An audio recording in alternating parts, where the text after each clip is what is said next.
maalin wanaagsan daawadayaasha qiimaha badan kuna soo dhawaada barnaamijkeeni ah wargeysadii Yurub ugu caansan ciwaanada ay sameynayaan iyo sidoo kale wararkii ugu dambeeyay sportska balse marka koowaad waxaan ku bilaabanaa UEFA Champions League kulamadii la ciyaaray gruubi ilaa hej natiijooyin ka soo baxeen iyo macluumaad kooban ee laga diiwaan galiyay iyo silmada kulamada caawa lagu balansan yahay la ciyaari doono group A ilaa D haddii aan firino kulamadii group E la leelay kooxda Liverpool waxay laba gool hal kaga badiyeen naadiga Genga ciyaar dabcan Gini Wijnaldum iyo Alex Oxlade-Chamberlain Liverpool ee guusha siiyeen Rediskana haatan groupkooda ay hogaaminayaan kadib markii ay 9 dhibcood la imaadeen dhinaca kale isla groupka markaan fiirino kooxda Napoli waxay barbardhac la galeen hal iyo hal naadiga Salzburg kooxda Salzburg waxaa hoggaan ku dhib wiilkooda Norwegian-ka Haaland kaasi oo gool kula dhashay daqiiqadii 11aad waxaana barbardhacay ciyaaryahanka Mexican-ka Hirving Lozano waxay kaga dhigantahay wiilka Haaland haatan 7 gool inuu ka dhashay UEFA Champions League sidoo kale wiilkan wuxuu sameeyay rikoor aan caadi ahayn asigoo noqday ciyaaryahanka afraad taariikhda UEFA Champions League oo dabcan afartiisa kulan ugu horeysay gool dhaliyo competition-kan wuxuuna la mid noqday ciyaartooyda ay kamid yihiin Zé Carlos oo sidaas sameeyay 92-93 ciyaar kooxda FC Porto Alessandro Del Piero Juventus u ciyaaray 95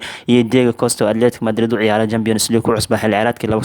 2013-2014 oo afartiisa kulan ugu horeysay shabaqa gaaray haddaba groupka sidee loo kala sareeyaa group E markaan fiirino kooxda Liverpool waxay leeyihiin 9 dhibcood halka Napoli ay leeyihiin 8 dhibcood Salzburg waxay leeyihiin 4 dhibcood naadiga Gangana gabi ahaan Champions League waa ka hareen oo ma haystaan fursad ay ku soo bixi karaan maadaama hal dhibic oo kaliya ay leeyihiin isla groupkan haddaan eegno kulamada xiga waxaa la ciyaari doona 27 bisha November Liverpool ayaa Napoli ku soo dhaweyn doonta garoonka Anfield halka Gangana ay qaabili doonto kooxda Salzburg haddii aan fiirino group F kulamada leelay FC Barcelona si la yaab la barbardhac eber waxaa ku celisay kooxda Slavia Praha kulan lagu ciyaaray Camp Nou waxay noqotay lama filaan maadaama Barca garoonkeeda gool lagu diiday inkastoo Messi uu ku dhawaaday shabaqa inuu gaaro uu qoriga goosha ku dhuftay haddana Barcelona tan waxba ma aysan ka bedelin oo waxaa lagu celiyay barbardhac eber ayaa lagu celiyay maxay ka dhigan tahay marka Barcelona oo garoonkooda joogan oo gool loo diidayo laba arin ayaa ugu muhiimsan la soo qaadanaya midda koowaad waxaa la Messi shakhsiyadiisa waa markii ugu horeystay Abriil 2015 oo laba kulan oo isku xigtay UEFA Champions League uu ku ciyaaray garoonka Camp Nou uu Messi gool ku dhalin waayay sidoo kale midda labaadna waxay tahay Barcelona ahaan waa markii ugu horeystay Febraayo 2018 maanta tartamada kala duwan ee gool dhalin waayeen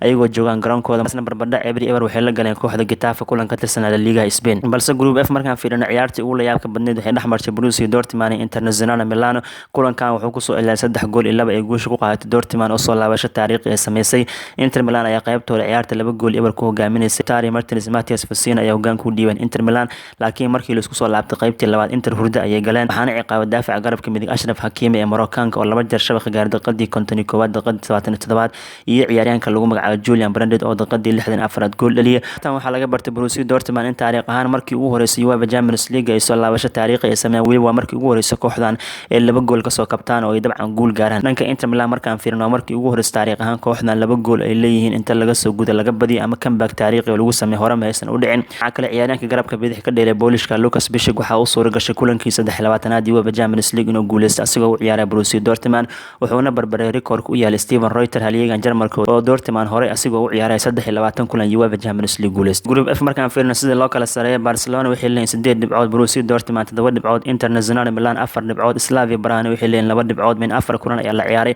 kulamada xiga waxaa la ciyaari doonaa 27 November Barcelona waxay soo dhaweyn doonaan Borussia Dortmund halka Inter Milan ay safar u aadi doonaan kooxda Slavia Praha uji markaan fiirino kooxda Zenit Petersburg oo garoonkeeda joogto waxaa 2 gool eber kaga badisay naadiga RB Leipzig halka Olympic Lyon ayagoo garoonkooda joogaan 3 gool hal ay kaga badiyeen Benfica groupkan waxaa loo kala sareeyay in RB Leipzig ay leeyihiin 9 dhibcood kaalinta koowaad ku jiraan 4 kulan la ciyaaray Olympic Lyon waxay leeyihiin 7 dhibcood Zenit Petersburg waxay leeyihiin 4 dhibcood halka Benfica ay leeyihiin 3 dhibcood kulamada xiga 27 November waxaa iska hor imaan doona Zenit Petersburg oo soo dhaweynaysa Olympic Lyon halka RB Leipzig ay qaabili doonaan kooxda Benfica group H hadii aan fiirino kulamada la ciyaaray ciyaartii ugu xiisaha badneed waxay dhexmartay Chelsea Ajax oo 4-4 kala bixeen kulanka dhacay garoonka Camp Nou soo kulankan Ajax 2 casaan laga qaatay haddana hoggaanka waxay gaarsiin ilaa 4-1 waliba qaybta hore ciyaartu waxay la imaadeen 3 gool ay la imaadeen ciyaartooyda Chelsea 2 gool ay iska dhasheen sida Abraham iyo goolhaye Keba halka Quincy Promes iyo Van de Beek ay goolasha kale Ajax u dhaliyeen Blues ciyaartan geesinimada sida ugu soo laabteen waxaa ka caawiyay Jorginho 2 gool kula dhaliyay iyo sidoo kale Cesar Spilicueta iyo wiilkooda daafaca ka dhilay Reece James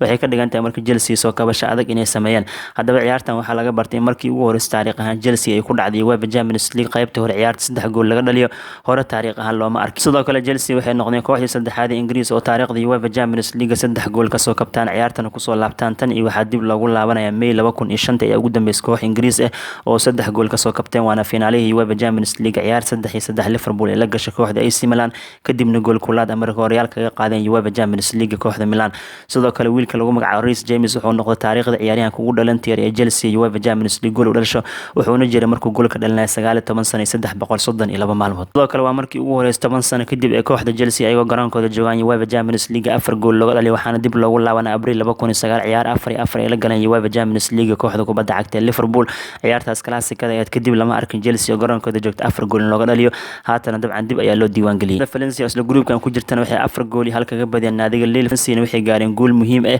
tan waxa ciwaanada qaatay wiilka dhalinyarada ee lagu magacaabo Ferran Torres, kaasi oo noqday ciyaaryahankii ugu horeeyay dhashay sanadii 2000 kadib, kaasi oo dabcan u ciyaaraya koox Spanish oo UEFA Champions League gool ka dhaliyo. haddaba groupkan aad iyo aad ay u qasan yahay groupage markii la fiiriyo Chelsea iyo sidoo kale Ajax iyo Valencia min 7 dhibcood inay leeyihiin, waxaana muuqata dabcan inuu yahay groupka ugu adag ee UEFA Champions League. ciyaaraha xiga kooxda Valencia waxay soo dhaweyn doonaan naadiga Chelsea, halka kooxda Lille oo gabi ahaanba groupka isaga hareen ay la ciyaari doonaan kooxda Ajax. kulamadan waxaa la ciyaari doona 27 bisha November. markaan eegno UEFA Champions League kulamada caawa la ciyaari doona group A ilaa D iyo waqtiga ay soo gali doonaan xilliga geeska Afrika. group A haddii aan fiirino Paris Saint-Germain waxay soo dhaweynayaan Club Brugge, kulan soo gali doona 11 habeenimo xilliga geeska Afrika. Real Madrid waxay la ciyaari doonaan Galatasaray isla waqtigaas oo kaleeto. group B markaan fiirino kooxda FC Bayern Munich waxay la ciyaari doonaan naadiga Olympiacos, kulan soo gali doono 8:55 fiidnimo xilliga geeska Afrika. naadiga FK Crvena Zvezda waxay la ciyaarayaan Tottenham Hotspur, kulan soo gali doono 11 habeenimo xilliga geeska Afrika. group C haddii aan fiirino Atlanta waxay qaabilayaan Man City, kulan soo gali doono 11 habeenimo xilliga geeska Afrika. Dinamo Zagreb iyo Shakhtar Donetsk isla waqtigaas oo kale iska hor imaan doonaan. group D haddii aan fiirino Lokomotiv Moscow waxay qaabilayaan Juventus, kulan soo gali doono 8:55 fiidnimo xilliga geeska Afrika, halka Bayer Leverkusen ay qaabilayaan kooxda Atletico Madrid, ciyaar soo gali doonta 11 habeenimo ee xilliga geeska Afrika. markaan aan eegno BBC da page-keeda gaarka ah ciwaanada ay sameynayso qodobka koowaad, kooxda Red Bull Salzburg waxay si rasmi ah shaaca kaga qaaday wiilkeeda 19 jirka Norwegian-ka Erling Haaland inay ku fasaxay 86 milyan oo pound si Tutto Sportivo ay soo daabaceen. sidoo kale kooxaha Barcelona iyo Real Madrid ayaa ku soo biireen loolanka loogu jira saxiixa Haaland sida majalada Marca ay soo daabacday. kooxda Juventus ayaa la sheegay saraakiil ka socdeen inay daawadeen ama ay qiimeyn ku sameeyeen Erling Haaland bandhigii uu sameeyay kulankii dhexmaray Napoli iyo Salzburg ee barbardhac hal ku soo ilaaday wiilkan uu dhaliyay gool kulaad sida Calcio Mercato ay soo daabacday. kadib markii kooxda Arsenal kabtanimada ay ka xayuubisay Granit Xhaka, 27 jirkan Swiss-ka suuqa ayaa la soo dhigi doonaa bisha Janaayo ee Gunners iska iibinayaan sida majalada Mirror ay soo daabacday. sidoo kale kooxda Real Madrid macalinkeeda Zinedine Zidane wuxuu ka dhawaajiyay Kylian Mbappe inuu ku riyoonayo mar inuu ka ciyaaro garoonka Bernabeu sida ay soo daabacday majalada AS. kooxda Manchester United ayaa dabagal xoogan ku haysa wiilka lagu magacaabo Dwight McNeil oo naadiga Burnley xulka Ingiriiska da'dooda ka hooseysa 22 jirada u ciyaaro. 19 jirkan Manchester United waxay iska fasaxeen 5 sano ka hor, laakiin hadda wuxuu ku saabay ciyaaryahan aad iyo aad u tayo wanaagsan, waxayna rabaan inay dib u soo ceshtaan sida dasan ay soo daabacday. macalinkii hore kooxda Juventus Massimiliano Allegri waxaa lagu booriyay inuu qabto jagada Manchester United, waxaana dabcan ku booriyay tababarihii hore ee xulka Talyaaniga iyo sidoo kale kooxda Juventus Marcelo Lippi sida Daily Mail ay soo qortay. dhinaca kale weeraryahankii hore xulka Talyaaniga Luca Toni asigana wuxuu ku booriyay macna Allegri inuu kooxda Bayern Munich tababar u noqdo maadaama Toni waqti fiican ku soo qaatay kooxda Bayern Munich sida Sport1 iyo Goal.com ay soo daabaceen. sidoo kale tababarihii hore kooxda Arsenal Arsene Wenger wuxuu gacmo furan ku soo dhaweeyay haddii loo dhiibay jagada banaan ee kooxda Bayern Munich sida Bein Sport ay soo daabacday. ciyaaryahanka xulka Ingiriiska kooxda Chelsea qadka dhex kaga ciyaara Mason Mount oo 20 jir wuxuu gabi ahaanba beeniyay ama uu ka hor imaaday wararka ka soo yeeray ciyaaryahankii hore isku kooxda ahaan jireen Michael van Bergen oo ka dhawaajiyay wiilkan inuu ku haboonaan lahaa ku biiritaanka Real Madrid ama Barcelona sida Express ay soo daabacday. mas-uulka ugu sarreeya kooxda Manchester United Edward Wood ayaa ka dhawaajiyay xagaagii 2018 qorshihiisa inuu ay Marco Verratti iyo sidoo kale Rafael Varane kooxda inuu ku soo biiriyo, laakiin wuxuu sheegay qorshahaas inuu bedelo kadib markii Jose Mourinho uu dalbaday Fred in kooxda loo keenay ciyaartoy kaleeto. wixii markaas ka dambeeyay wuxuu ka dhawaajiyay Edward Wood inuu iska dhaafay qorshe walba oo ku aadan ciyaartoyda kooxda Manchester United loo keenayo, waxaana haatan la sameeyay guddi gaar oo qiimeyn ku sameeyaan ciyaartoyda United la keenayo kadib ayuuna go'aanka ugu dambeeyay mas'uulkan qaataa sida Manchester Evening News ee soo daabacday. kooxda Real Madrid ayaa wadahadal rasmi la yeelatay ciyaaryahanka Napoli Spain qadka dhex kaga ciyaara Fabian Ruiz oo 23 jir ah, waxayna rabaan xagaaga dambe garoonka Bernabeu inay keenaan sida ay soo daabacday majalada ESPN. halyeegii hore ee kooxda Gunners Paul Merson ayaa ku booriyay kooxdiisa inay lacag walba ku bixiyaan sidii ay gacanta ugu soo dhigi lahayn Brendan Rodgers oo kooxda Leicester maamulo. Paul Merson wuxuu leeyahay Rodgers waa kan ku haboon Arsenal dib u soo celin karo sida Sky Sports ay soo daabacday. saraakiil ka socdaan kooxda Barcelona ayaa daawan doona qiimeyn gaaran oo ku sameyn doona ciyaaryahanka Jarmalka ee Bayer Leverkusen qadka dhex kaga ciyaara Kai Havertz oo 20 jir ah, kulanka dhexmari doona Leverkusen iyo Atletico Madrid Champions League ka tirsan maadaama wiilkan horumaran caadi ah uu sameeyay sida majalada ESPN ay soo daabacday. markaan aan eegna jaraa'idada Talyaaniga ciwaanada ay sameeyaan Corriere dello Sportivo markaan fiirin wixii leeyahay Antonio Conte aad uu carooday wuxuu yiraahday wax la aqbali karo ma 2 gool eber ciyaaran gaarsiina qaybta hore in 3-2 nogala badiyo. sidoo kale Conte wuxuu ka dhawaajiyay ciyaartoyda West inaysan ahayn kuwa karti badan, wuxuuna dabcan u sheegay agaasimayaasha kooxda Inter Milan in Janaayo ciyaartoy loo keeno. dhinaca kale Napoli barbardhac waxay la galeen kooxda Salzburg, sidoo kale Mexicaanka lagu magacaabo Harvey Lozano ayaa barbareey goolka u dhashay ciyaaryahan Haaland. waxay qodob ka soo qaateen Juventus safarka ee Moscow ku joogaan haddii Lokomotiv Moscow ay kasoo badiyaan si toos ay UEFA Champions League wareega 16 ugu soo gudbi doonaan. dhinaca kale macalin Gasperini dhigiisa Pep Guardiola wuxuu kusoo dhaweyn doonaa garoonka San Siro. macalinkan wuxuu ka dhawaajiyay Atlanta inay ka argudan doonaan kooxda Man City oo ay guul muhiim u baahan yihiin. Tutto Sportivo haddii aan fiirino markaan wixii leeyahay Ronaldo ma nasan doono, wuxuu diyaar u yahay inuu kooxda kubadda cagta Juventus ka caawiyo UEFA Champions League wareega 16 hadana u soo gudbaan. CR7 waxay leeyihiin waa lagu yaqaan habeenada muhiimka la isku baahan yahay inuu kaalintiisa qaato. caawana UEFA waxay u baahan tahay guul si ay wareega 16 ugu soo baxaan. dhinaca kale waxay leeyihiin Inter oo burbur ku dhacay, Napoli oo aan weli soo bixin kadib markii barbardhac ay kala kulmeen Salzburg. sidoo kale waxay leeyihiin Atlanta macalinkooda ka dhawaajay inaysan wax cabsi ka qabin kooxda Man City inkastoo lugtii hore 5 gool looga badiyay haddana macalinkan wuxuu leeyahay waan soo kaban karnaa.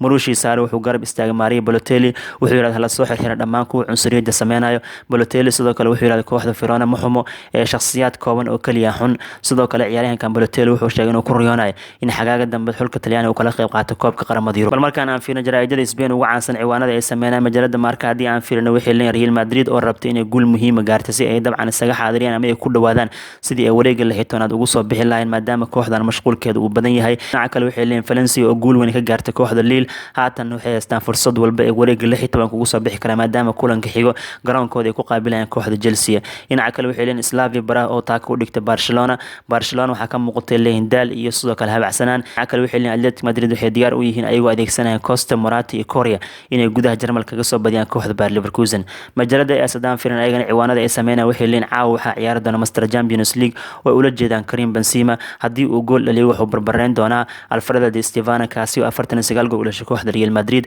Galatasaray marka Benzema caawa gool uu kaga baahan yahay si uu dabcan halyeeyay ugu weynaa Real Madrid Di Stefano u barbareeyo waa competitionka Europe goolasha uu ka dhaliyay. waxa kale Barcelona qodob ka soo qaatay waxay leeyihiin Barcelona oo dhaaf was Slavia Praha sidoo kale waxay ammaan u soo jeedeen wiilka dhalinyarada Ferran Torres bandhigii uu sameeyay kulankii Valencia ee kooxda Lille xasuuqeen. majalada Mundo Deportivo haddii aan fiirino waxay leeyihiin Little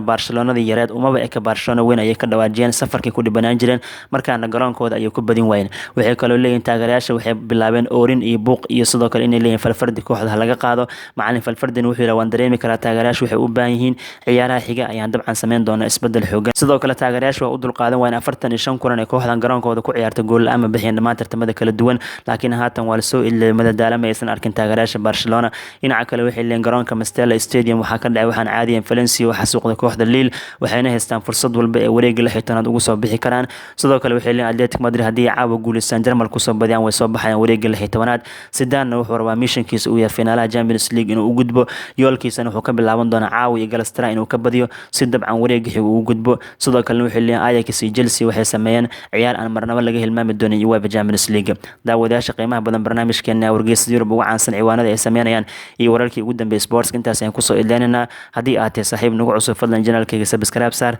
like iyo share iyo comment ka marno. Assalaamu calaykum warahmatullahi